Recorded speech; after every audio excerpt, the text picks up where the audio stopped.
Jay Rogers. I am the director of the Forerunner, and in my last video, which was about a month ago, we talked about the emerging multipolar world and rebuilding Christian civilization. And this was quite a lengthy article. I did it in two parts. I did the video in two parts. This is the YouTube channel here. We did it as the Russia-Ukraine conflict, the emerging multipolar world. And then part two, I named it the failed plot to destroy Russia and the emerging multipolar world. If you like these videos, I would encourage you right away to please click on like and subscribe to the channel, because that helps the algorithm, helps YouTube's algorithm to push our videos up more toward the top where more people can see them. So if you think this message is important, please do that right away. If you really want to encourage me, you can go to the website and donate as well. I'm not going to belabor that point, but any little bit helps. You could give $10, $5, I don't care. I just like to see that people are out there and they're getting something out of this. Okay, so in the last video, I discussed this article, which was called The Emerging Multipolar World, the Dobbs Decision, and America as a Model of Liberty. I'm going to cover the second part of this first and discuss America's role in the world since World War II and up until the present time of the Ukraine conflict, and talk about how things are changing very fast in the world. I'm going to come to the Christian family part of this later, which I think is key in understanding the Dobbs decision that came out on June 24th, which was the date of this article, is one of the most important decisions in American history, Supreme Court decisions in America's history. And what people don't understand is that it's very much a part of the multipolar world that's emerging.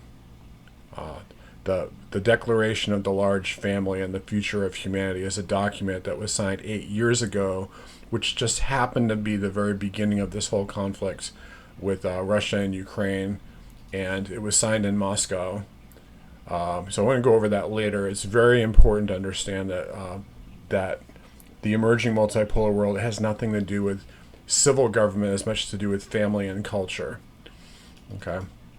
So what I've been saying from the beginning is that the significance of the Russia-Ukraine crisis is a much deeper, it's a reflection of a much deeper spiritual conflict between secularism and a traditional Christian social order. Since the Middle Ages, the world has been shifting away from a Christian world order more towards a secular world order, and especially since the French Revolution. America was founded as a Christian civilization, but then gradually, in imitation of France and other countries in Europe, began to gravitate more towards being a nation state, which is a system. It's a nation based on a system of government, a system of politics, rather than a system of, family, tradition, religion, morality, deep culture. But there are some countries in the world, such as Russia, China, India, Brazil, and several other countries, who have self-consciously declared themselves as being civilization states. So what that would mean for Russia is that they return to their Russian Orthodox roots. For Brazil, it would mean that they're returning to Roman Catholicism and also Pentecostalism, which became very big in the latter half of the 20th century in Brazil. The current president of Brazil is a Pentecostal Roman Catholic, if you can believe that. So it's kind of an interesting mix. Also, the president of Hungary is similar. He's has a Catholic wife, but he's Calvinist. He's part of the Reformed Church of Hungary and so on. And all of these different countries are starting to emerge. All these different political movements are starting to emerge in these countries. And it's not so much a political movement, but it's a cultural movement that's being expressed in politics. Italy is the most current example. There's others as well. So let's talk about the military front. I've been saying since February that if you listen to the mainstream media, the legacy media about Russia and Ukraine, basically what you're hearing is a pack of lies. We've been propagandized on a daily basis, both by the neoliberal and the neoconservative media, Fox News, MSNBC, all the major news outlets, Washington Post, all the way down.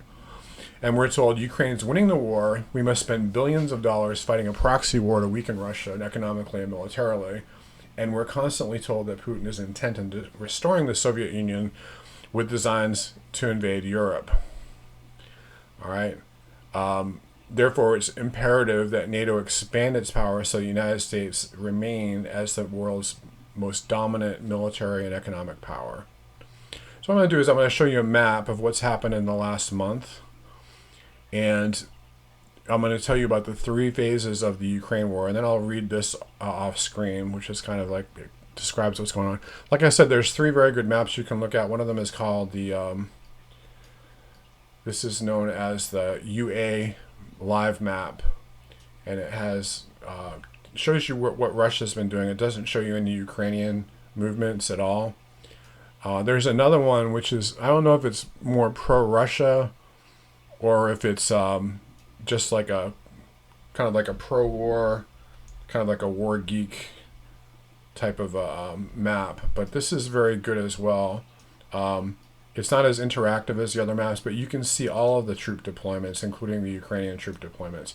And what's really interesting about this one is that you can see which ones are the UAF, the Ukraine Armed Forces, and which ones are the nationalist battalions.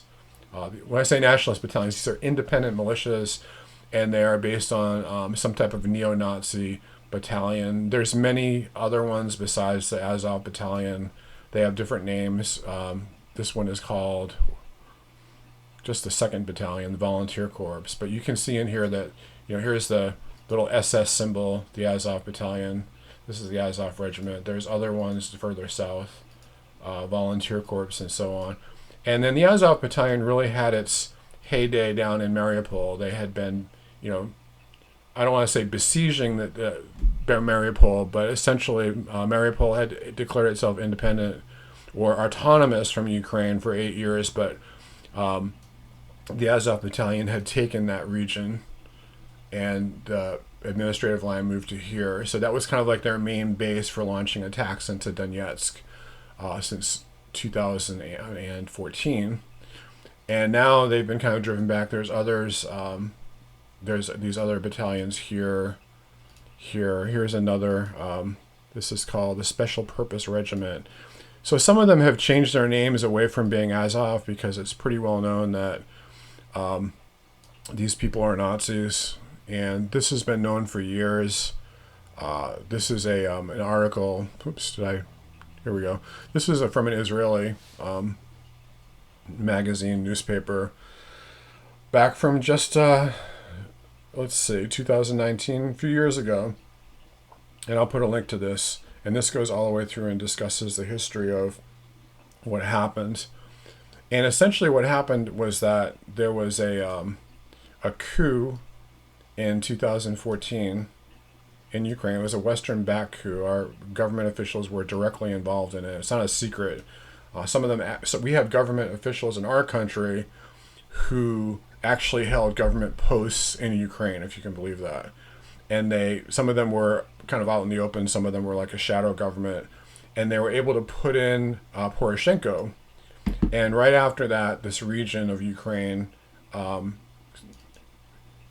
was the president. He was like a ultra-nationalist, anti-Russian president. This region of Ukraine, which is known as the Donbass, it's the Donetsk Republic down here and the Lugansk Republic up here, they broke away from Ukraine. And they took over several buildings. And then they did a referendum saying, we'll remain as part of Ukraine, but we want to be autonomous. We want Kiev to leave us alone. Let us run our lives the way we want, teach our children in schools that are Russian-speaking and so on. And what Poroshenko did was Poroshenko and his predecessor, who was like an administrative president, they launched an anti-terrorist attack on Donbass. And you hear different things, how much were the Russians involved in fomenting the rebellion? How much were, the Nazis involved in really causing unrest and trying to drive Russians out of the region. The idea was to get all of the Russians out of Ukraine so that the people who were remaining that spoke Russian could be taught Ukrainian, and that there would become a Ukrainian-only nation. So that's what was going on there.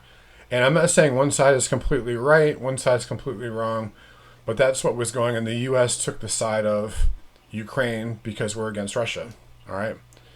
And so what happened from there, I'm going to show you this map. It's called Deep State Map.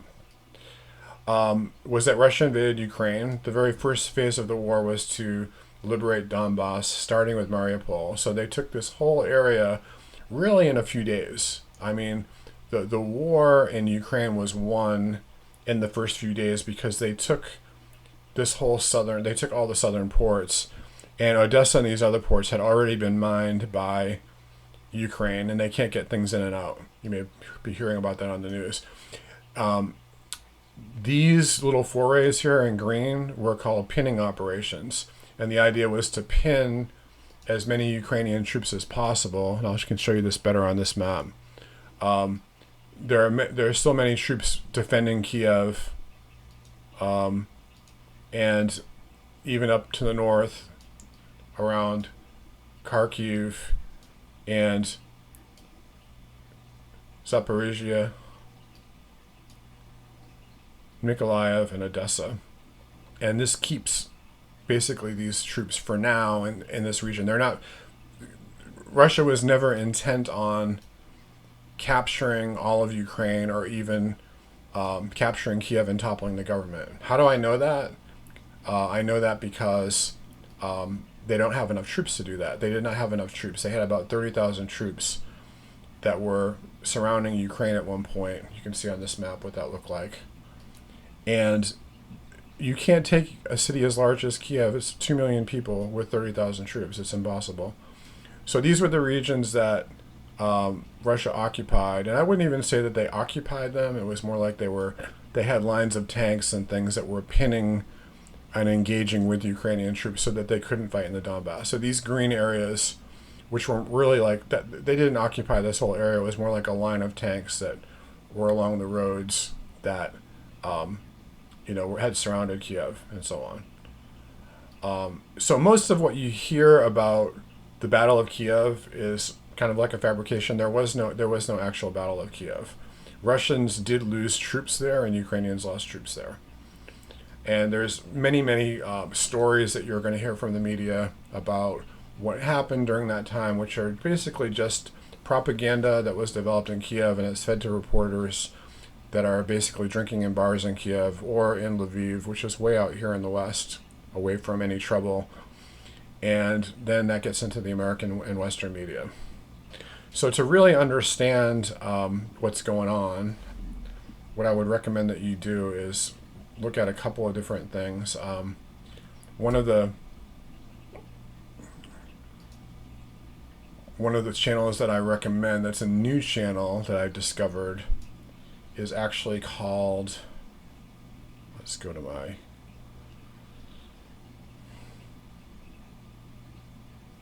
let's see, here's my subscriptions here. I have a lot of subscriptions now. This one is called Military Summary, and I'll put the link here. This is very good, and this guy does daily updates. It's the best military summary of what's going on. I posted several before, but this is a new one. And then, of course, the other guy that I really recommend that you look at if you want to understand what's going on in Donbass is Patrick Lancaster. And so, for instance, here his most recent video, he has this is an interview with with a Russian. He's actually Ukrainian, but he's from Donetsk, and he talks about why he came to fight against Ukraine at being part of the Donetsk Republic. And so he goes on and talks about what's going on, and he's very angry with Ukraine because of civilians that have been targeted in Donetsk for the past 8.5 years. All right, so what I would say is look at both sides. Doesn't mean that you're going to be pro-Putin or pro-Russia if you look at this stuff, but you want to try to get as much information from all sides as possible and then make an abductive conclusion about what's really going on. I have friends that are doing missionary work or helping missionaries in Ukraine, and what they say is that Russia is bombing civilians in Mariupol and killing civilians in Mariupol. If you watch this channel, everyone in Mariupol says it was the Nazis that were killing, the Ukrainian-funded Nazis that were killing civilians. So anyway, I'm going to move on to my article, and while I'm reading the article, what I'm going to do is I'm going to play this this video And what we can do with this, which is really cool, is we can back up to a month ago where I left off. So last time I talked to you was a month ago. So let's back up to June 24th, which is my last article. And oops, I gotta back up. Okay, here we go, June 24th. And I'm just gonna play this this video. This is what the troop movements look like since then. And nothing has really changed, if you notice, in this region. Okay. This is what it pretty much looks like today. Most of the troop movements have been along the Donbass line. So I'm going to zoom into that. And so for people that say that Russia is losing, this is what's happened in the past month. What's happened in the past month, too, is that you've actually heard a shift in the media narrative. People are now starting to admit that Russia is winning the economic war, and also that Russia is having its way in Donbass. And they keep talking about this great counteroffensive that's going to be happening in Kherson in August. First it was June, then it was July, now it's August. And apparently that offensive is going on right now, but nothing is really happening. They blew up a bridge, they put some holes in the bridge, and the theory is that if they can take back all this land and blow up these two bridges, that Russia will not be able to invade further. Now, what that doesn't explain is that really all Russia was ever interested in is that getting a land bridge to Crimea and taking Donbass. Those were the first two objectives of the war. So I'm going to talk about what has happened since June. So, and also, if they blow up the bridges so Russia can't cross the bridges, the Ukrainians can't cross the bridges either to take Kherson. So it's kind of what they could do is they could lob missiles into this area and kill lots of Ukrainian civilians, blow up depots and things like that. But I'll tell you what I think is going to happen at the end of this instead. All right, so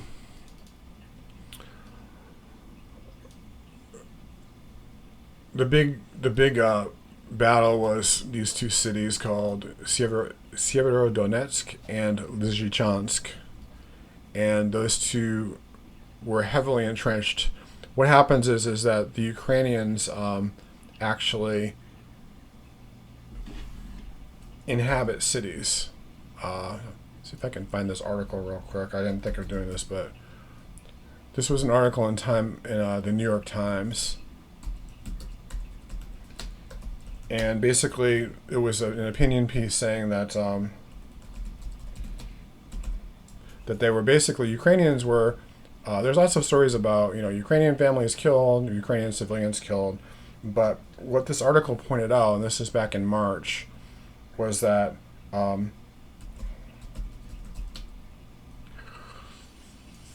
me see if I can word this the right way. Basically, what they were doing is they were fortifying civilian areas, and then by fortifying civilian areas they were let's see, I'll do that in my next video. But what by fortifying civilian areas, what they were doing is they're increasing civilian casualties. They're causing Russia to go slower because Russia has to hit military targets in civilian areas. And when they do that, what's going to happen is that they're going to kill civilians, and that's a big, public relations coup for Ukraine. But what they're not telling you is that this is actually illegal. You're not supposed to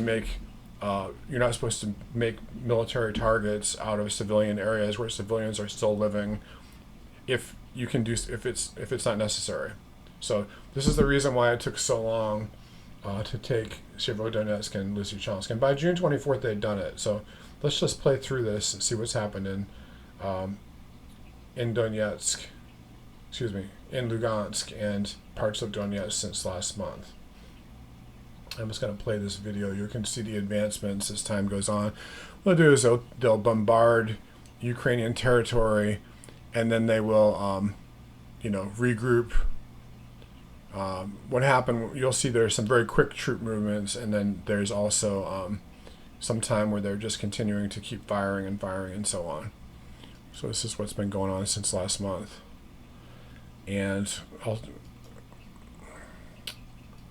right, so what has happened since that time?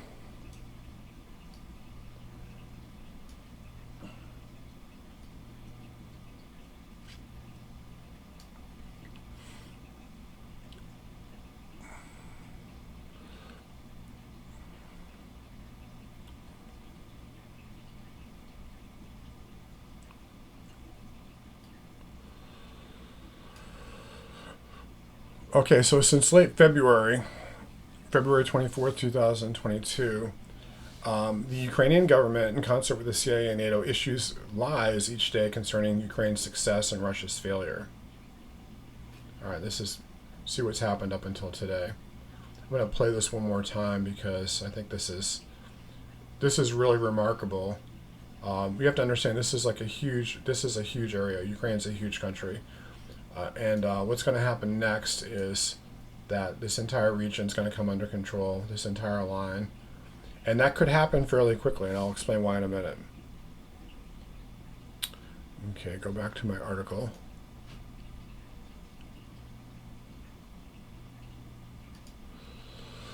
All right, so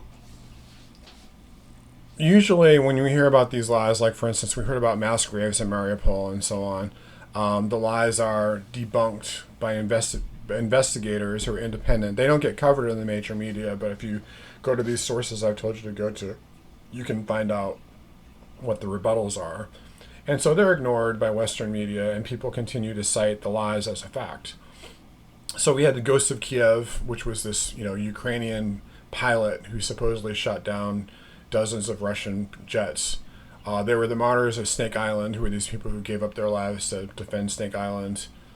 And then, of course, who never existed. There were never any martyrs in Snake Island. They were all captured. And then there were these mass graves in Mariupol that also didn't exist. They showed pictures of it, and then independent reporters went there. And they found out there were no mass graves. It was just a regular graveyard where they were burying soldiers. It wasn't thousands of people. It was hundreds of people, and some of them had been killed. Some of the graves were from last year, before the war even started, because there have been people being killed in Donbass and Mariupol region for the past 8 years. It's just the way it goes. By the Ukrainian funded forces, the militias, and so on. So then the other thing we're told is Russia's lost half of its forces, half of its military equipment. We're told that they're running short on missiles and so on. So that's not at all what's happening. Let's put it that way. Russia knocked out Ukraine's tactical and communication centers in a matter of hours in the first few days of the war. Russia also destroyed... Let me play this whole thing so you can see this. I'll show you the big map. And we'll back up to March because this is as far as this map actually goes. As far as this map actually goes, it doesn't go all the way back to February because... the reason it doesn't go back as far as February is because the map was not... I guess April would be the time. Okay. So this map only goes as far back as the time when Russia had already withdrawn from Kiev. But let's look at what's happened since April. All right, and these were... What Russia does is they send out these salients, which are really kind of dangerous movements because when you send out a salient, then you can get attacked by all sides. But what they do is they want to draw Ukrainian troops into battle and then bombard them with heavy artillery. And the goal is not so much even to take the land at first. The goal is to cause destruction of the troops, to demilitarize the Donbass. And then once they've demilitarized it, they can take it over. Okay, so one of the key salients was Izium. The other one was Popasna. And then they moved towards Severodonetsk and Lysychansk. All right, so we'll just play this and you can see what's happened. See how Russia is losing, which is what they tell us. And I'm laughing at that because there's an agenda. there is definitely an agenda to prop up the Western economic system and so on. Okay, so Russia knocked out Ukraine's tactical and communications centers in a matter of hours in the first few days of the war. Russia destroyed Ukraine's small navy, most of its air force within a couple of weeks, and about 100,000 troops making up the ground forces protecting the northern border cities of Kiev, Chernihiv, Kharkov, and Odessa were pinned down by cauldron-like sieges, an equal amount of Russian forces. Meanwhile, Russian troops quickly secured a land bridge along the coast of Crimea and the Donbass region, trapping Ukrainian forces and the Azov militia in the city of Mariupol. That was the first phase of the war. Okay, so now what we're looking at is Donbass. And what you have is the remaining 60,000 Ukrainian troops were trapped in these cauldron-like pincers. Okay, like they draw the troops in, they hold the ground, they fire on them until the troops collapse, and then they surround them and either capture them, or they destroy them, or they retreat out of the cauldron. That's the whole idea, and it's very much of a a medieval kind of a strategy, but it works. All right, so once the Russians secured the coastline, which we talked about already, the southern and northern forces moved into pincer-like formations and are currently grinding down the numbers and resources of about 60,000 of the top Ukrainian fighting troops in the Donbass region, pushing them to an eventual collapse. That's now the second phase of the war. Its conclusion of the second phase will most certainly result in an inevitable Russian victory. And that's just in Donbass. What happens after this point, no one knows. What we've heard is that the Russians will offer Kiev a deal where we're going to take the land that we've taken so far. Either these two regions will become part of Russia, and then what they might do is make a deal with Kiev saying that you need to federalize these other areas. In other words, give people dual citizenship within Russia and Ukraine, let them be autonomous. They can still be part of Ukraine, but you need to recognize their sovereignty as Russian citizens, and also as Russian speakers, people that are pro-Russian, and not harass them anymore. And you also need to demilitarize the eastern part of Ukraine and agree to never join NATO. That will be the deal. Ukraine will refuse it, and then Russia will say okay. And what they'll do is they will say this is now, I don't know why that turned pink. And so then what will happen from there is that Russia will decide to move into the rest of Ukraine, take all of Zaporizhia, most certainly the Kharkiv region, which is this line right here, this line, and then basically this will be called New Russia and will be incorporated as one large province or one large oblast into the Russian Federation. That would be the second deal. And then if Kiev refuses that deal, what they will do is they will move on the entire eastern portion of Ukraine from Kharkiv all the way over to Kiev and all the lands east of the Dnieper River and this region here. The lands along the coast are heavily pro-Russian, and the further you get out into the heartland, the more it becomes like 50-50. And then when you get into western Ukraine, people are very anti-Russian. So I didn't think that Russia was going to take Odessa for that region, because Odessa is really like 50-50. And, since the war, obviously, they've shifted more towards Ukraine because they're being hit by missiles, right? But they will take this land, they'll stabilize it, and they will give people a choice, become part of Russia or leave, basically. It didn't have to be that way. It could have been, the original deal was allow these regions to be autonomous, still be part of Ukraine, but allow them to do what they want to do. In other words, federalize the country. Take all of your troops out of this area, move them out of this area, and then agree not to join NATO. That was the original deal. Also recognize Crimea as being part of Russia. So each time a deal is offered, it's going to get worse and worse for Ukraine. All right, so how did we get to this point? All right, you can just see, this is really quite remarkable, because you can see that, like, day by day, there are large portions of ground being taken. And what's going to happen next is that the Russian forces are going to move down this road and down this road, and they're going to surround Slavyansk, take Slavyansk, and from there, Kramatorsk will probably... Slavyansk is a difficult area to take, but that will probably happen within the next month, even though I don't like to make predictions because usually it takes longer than what I think it's going to take. But people are saying like the next month, and then Kramatorsk. And then this line right here is not as fortified. These are like villages. These are villages of no less than, less than 100,000 people, or even smaller than that. Like these are little towns, and these will, these are like 10,000, 20,000, something like that. It's like a line of, it's densely populated in a sense, but it's not like cities with a lot of buildings that can be fortified where the Ukrainian troops and militias can hide out in. It's just not like that. Okay, so let's get out of this. All right, so real briefly, I want to cover what has been going on since in the past 30 years. Why did we get to this place? And then I'm going to explain what I think is going to happen in the future, and really in the whole world. All right. Okay, so in 1990s, right, first of all, Russia, Soviet Union collapsed, and Russia became the Russian Federation, and then all of the other republics of the Soviet Union broke off into several countries, and there were lots of civil wars.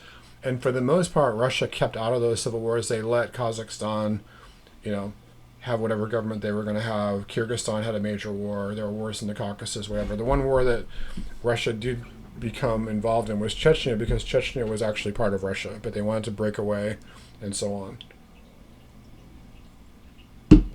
So during the Yeltsin years, the Russian economy struggled. There was this whole series of booms and busts. They'd get lots of aid from the West. There'd be a huge boom, and then there'd be hyperinflation, and then a bust. And a lot of the money went into corrupt oligarchs' hands, and this was just due to a mismanagement of a formerly collectivist command economy. Yeltsin did not know how to sell off Soviet industries, so what he did basically was that he gave them to oligarchs who he thought were going to develop the industries, but they mostly sat on their windfall and refused to find investors to increase production and profit. The American presidential administrations all advised Yeltsin's Russia to sell their oil and mineral rights to large American corporations, and we will jumpstart your industry. We'll just use Yankee know-how, we'll get your country going. But instead what happened was Yeltsin was basically incompetent, but he was liked by the West, even though he was very corrupt, because he's just this jovial drunk. He's got a good heart. He stood against communist tyranny. He stood up on a tank, right? He opposed Gorbachev, who they also loved. And so Yeltsin's, he literally told the regions of Russia, take as much sovereignty as you can swallow. He let them go their own way. And that led to a very chaotic, uneven growth of the economy, and invited tension in the ethnic regions. So contrary to this popular assumption, Russia during Yeltsin's administration was much more corrupt and violent than under his two successors, which have been Putin and Medvedev. So Medvedev was like the prime minister of Putin, who became president for a term because Putin could not stay in power due to the Constitution. Now Putin can stay in power until 2036, which he'll probably do. So when Putin took office in 2000, the Russian economy began to soar and was for several years the fastest growing economy in the world. If you don't believe that, let's just look at I'm going to show you the currency. I'm going to show you the ruble. And the ruble is not the only indicator of the economy, but it's a big one. Okay, so see if I can get to... This was from, 2003. The ruble was soaring. This was the Georgian War. The ruble dropped, began to take off again. This was the annexation of Crimea. Ruble dropped, recovered, stabilized. This was the war in Ukraine. The ruble dropped and now is stabilizing, and probably will stabilize at about 1.5 cents per 1.5 cents per ruble. and that's Russia wants it there because they don't want the ruble to become so valuable that it's difficult to buy Russian goods. I know that sounds a little bit. This is so basically it's 62 rubles to the dollar. They'd like to keep it there around 60. All right, they'd like to keep it like there, and there's different things. They're now, by the way, I'll show you what the GDP for Russia was since. Let me see.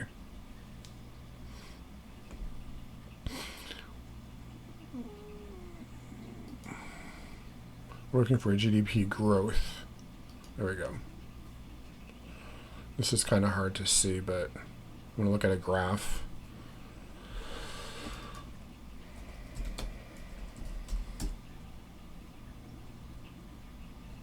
This is good.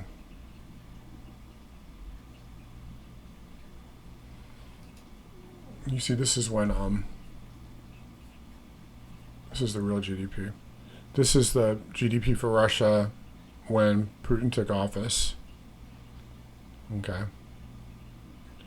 And soared, sanctions went up a little bit, leveled off. Okay, GDP has grown. Okay, if you look at GDP per capita, that's another indicator. It's a better indicator than GDP.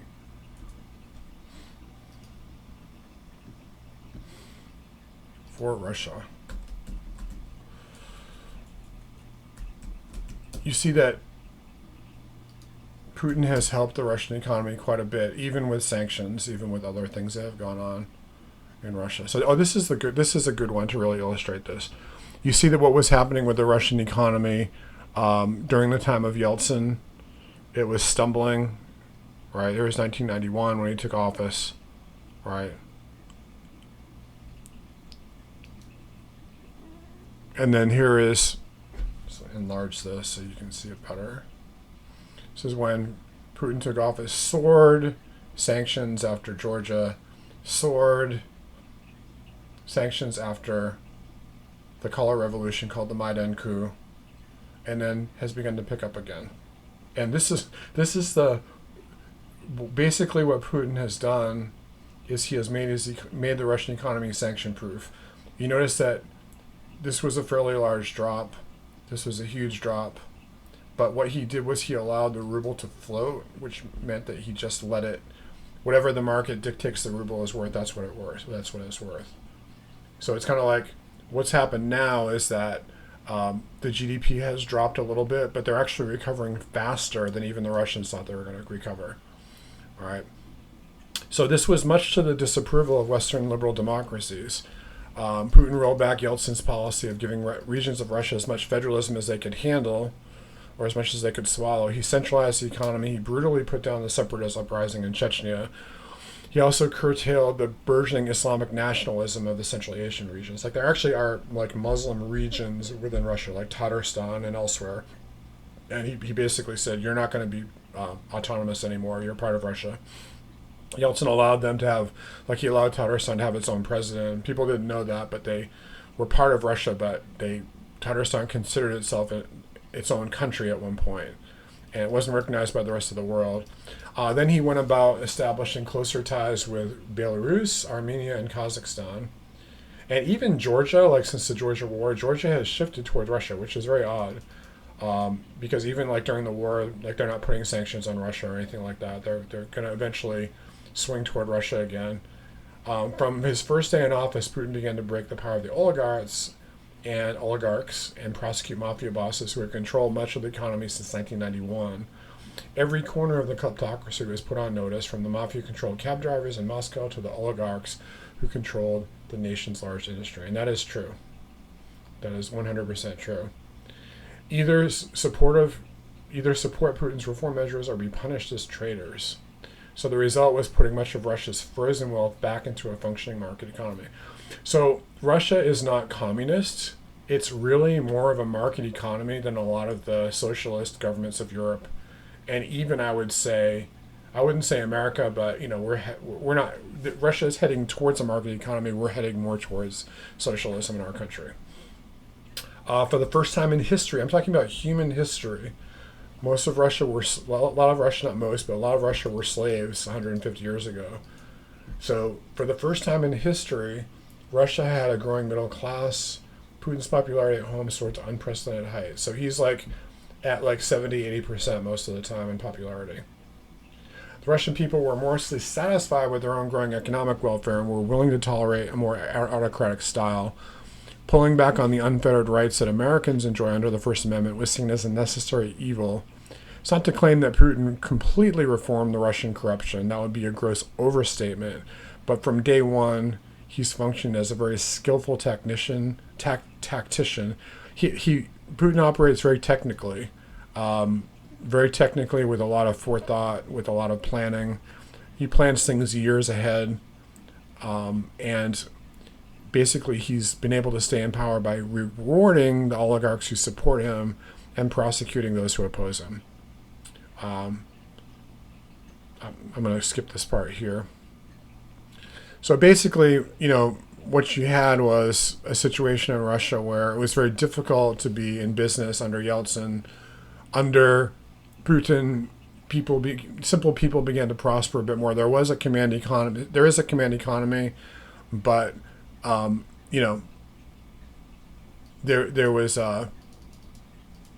some people believe that Putin is more autocratic. He's a great dictator, that he's trying to rebuild the Soviet Union. And that's basically, it's just disrespect from our country because Russia did not allow the U.S. and the EU to give their oil and gas rights to Western corporations. Right? That was the goal from the beginning. Carve up the country, install regional puppet governments, impoverish 150 million people through deals made with these oligarchs. That's what was going on during the time of Yeltsin. And then Putin did not allow the West to do what it had done to Ukraine and other resource-rich, underdeveloped countries around the world. Ukraine is the poorest country in Europe. Why? Because the West got involved in there and there was never any reform. All right. So Bush, Clinton, Obama, Biden administrations never forgave Russia for that. They began to hate Putin. Trump had a different attitude. They were thinking that they could be friends, but in the end, he too was influenced by his own deep state officials who worked behind his back. And Trump actually got impeached because he was trying to, do something about the corruption in Ukraine. And it turns out that, all that corruption was actually true. And now Biden's going to be impeached and probably put out of office, forced to resign over it. So I don't know, if they can actually take back Trump's impeachment, because he actually was impeached for trying to do something that was good and something that was going on that was actually very corrupt. So I don't know. I'm not going to get into that, but so what's going on right now is that there's this geopolitical shift, this huge, massive shift taking place. First you had, and people in this country don't realize how big it is and how much it's going to affect them, but we've had two of these major shifts in our lifetimes. People that were alive during World War II, they saw America become a superpower after World War II, and they also saw Russia becoming our competitor, the Soviet Union as our competitor.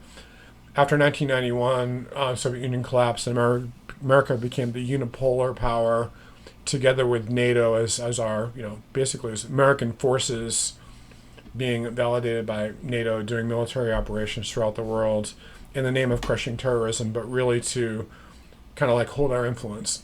Now, all that's come crashing down. And people don't realize it because even though these shifts often take place, the shifts we've seen in our own lifetime have only benefited the West. Now, the influence of the West is going to diminish after this point.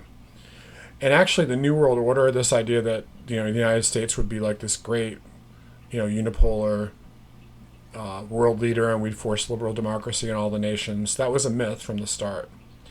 It had the seeds of its own destruction sown into its foundation. So the alternative to the unipolar New World Order is not to try to prop up what's already been lost with sanctions. The goal ought to be for us to become self-sustaining.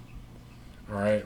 Like Biden gave a recent speech, and he was saying we must increase manufacturing jobs and end our reliance on Chinese microprocessors and so on. That's all things we need to do. So Biden is right about the fact the world's changing and that we need to change with it. But The problem with Biden is that he's clinging to the paradigm in which America has to be the policeman of the world, that we have to have this autocratic military control over all the nations of the world, and to try to enforce our ideal of liberal democracy on the whole world. We can no longer do that. So instead, what we should do is become a net exporter of all products, not just oil, not just timber, not just, things that we're very rich in, but we should also pay down our national debt, and we should also begin to do things like make microprocessors, like Biden said. All right, so he has the right idea, but he's not going about it in the right way. So the only sanctions that can harm tyranny in the world and promote freedom is to produce our own goods and put tariffs on other nations that are unfriendly. And that's what Russia is doing. Right now they're selling to countries that are friendly, and then they're putting tariffs on nations that are unfriendly. And that's going to ruin Europe in a few months. All right, so we were established by our Constitution as a federal republic, not a liberal democracy. And the way of establishing self-rule under God's laws for each individual, family, and private business or institution to be free. All right. So I'm going to kind of end it here. What I want to emphasize here is that, the run of the United States having the dollar and our military as the strongest force in the world has come to an end, but we can still remain strong. We still have the largest GDP in the world and the largest gold reserves in the world. We have huge amounts of natural resources. So it's still possible for America to do what Russia is currently trying to do, which is tie the dollar to a valuable commodity of some type.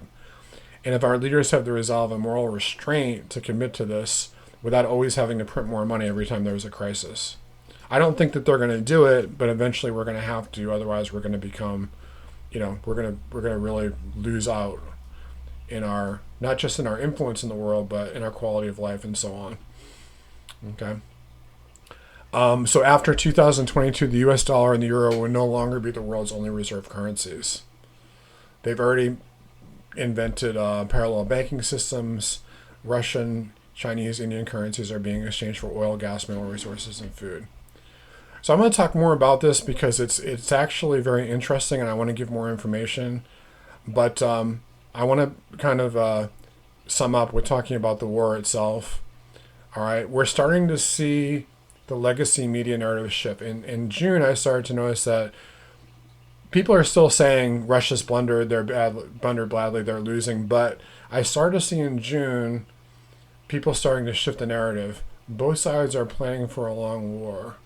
And then now we're starting to see this. It's starting to look bad for Ukraine.